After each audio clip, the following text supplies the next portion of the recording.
Good morning, Clearbranch kids.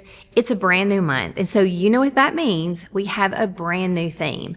And if you guys are kind of clumsy like I am sometimes, you may be especially into this month's theme because this month we're talking about resilience. In other words, we're talking about how to bounce back when you fall down. Now, sometimes that may mean literally bouncing back up, like if you fall off your bike, getting back up.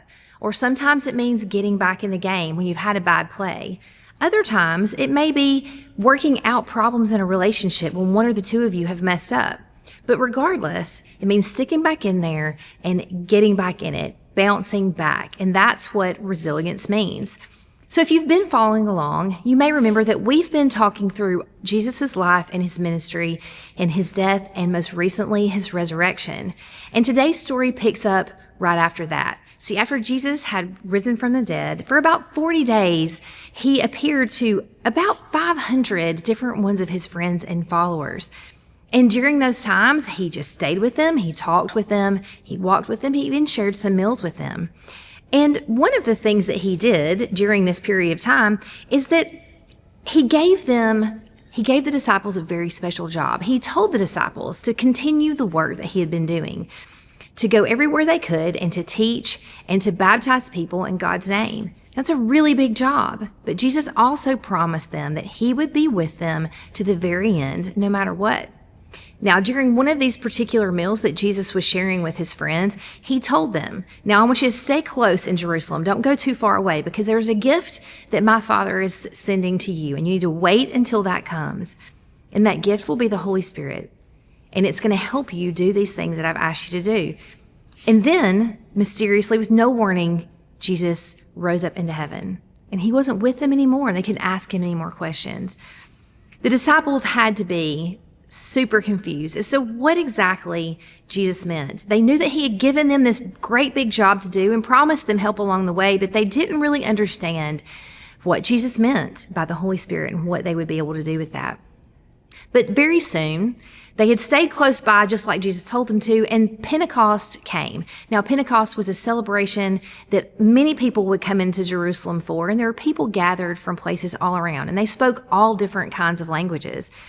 In the day of Pentecost, as the disciples were gathered there together, suddenly, and through the house that they were in, this huge gusts of wind, like whooshed through the house. And then as they looked around, there were little flames, like little tongues of fire above the disciples' heads, what the Bible tells us. And what that actually was the Holy Spirit. And they realized that they were able to talk and speak in languages that they had never knew or understood before. And so they boldly, led by Peter, began to teach everyone around them all about Jesus and what he had done for them.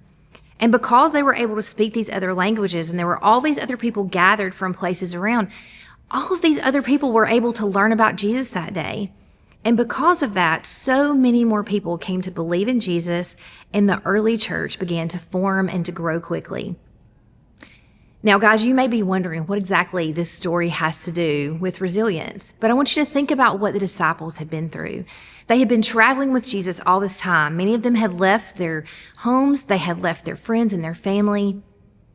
And then they had watched as Jesus was wrongly accused and then arrested and crucified.